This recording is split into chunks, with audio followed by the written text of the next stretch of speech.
Hey everyone, it's JP from Land and Title, and on this video we're just going to cover a few of the common questions that we get from first-time rural and country home buyers. Okay, so the first one is how much can I afford? So the first step is to go to a mortgage broker or a banker and get pre-qualified so you can determine what your maximum purchase price is. Once you have that established, it doesn't mean that you have to go right to your max price.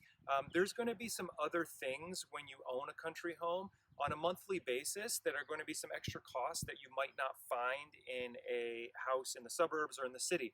So we're going to cover a couple of those things in this video as well. Next thing we're going to talk about are some of the costs in purchasing a rural home as well as owning it. So just like a home in the city or the suburbs, when you purchase a home, you've got closing costs, which would include your land transfer tax and your lawyer's fees. You're likely going to get a home inspection. But with a rural home, you're also going to want to have your septic system inspected.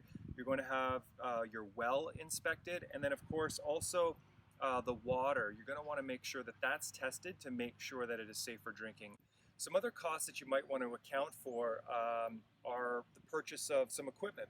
So for example, if you have a long driveway, maybe you need a tractor with a plow for the winter time. If you've got a lot of yard and grass area that needs to be cut, maybe you need a riding lawnmower.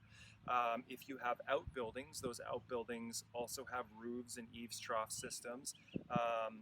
There's fencing that might need to be maintained. So these are some of the other things that you may want to just budget for.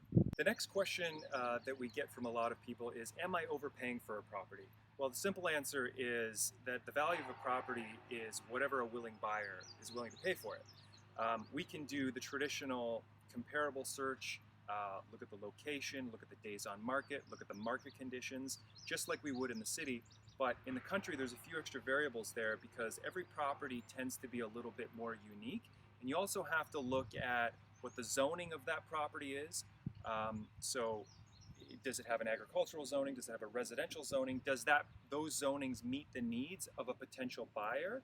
And so those needs of the buyer is going to dictate some of the value that buyer places on the property. So while it might not be great for one buyer, it might be excellent for another. So you have to look at it a little bit case by case.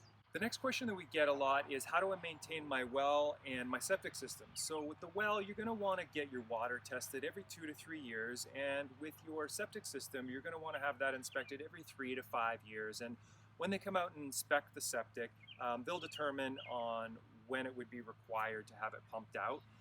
We've actually created a couple lists in the links below just to go into a little bit more of the detail and give you more information and guidance on how to maintain those systems. The next question we get a lot is living in the country right for me? And of course, a lot of that is just going to be determined on your lifestyle. So there's a lot of variation when you get into rural or country homes. Property size, location, some are located just a few kilometers outside of town. Others are a half hour's drive to get to any amenities. So if you're not comfortable driving further, you may want to look at something that's a little closer to town because you're going to have to drive to get groceries, you're going to have to drive to go to the hospital, to potentially take kids to school, to get to work, etc. So these are all things that you'll want to mull over and see what's the right fit for you. So we hope this video was useful to you and answered some of the questions that you have on buying a rural or a country home. And we've actually put together a little article, and you'll find that in a link below, and it just might be a handy resource for you, so check that out. And until next time, take care and talk soon.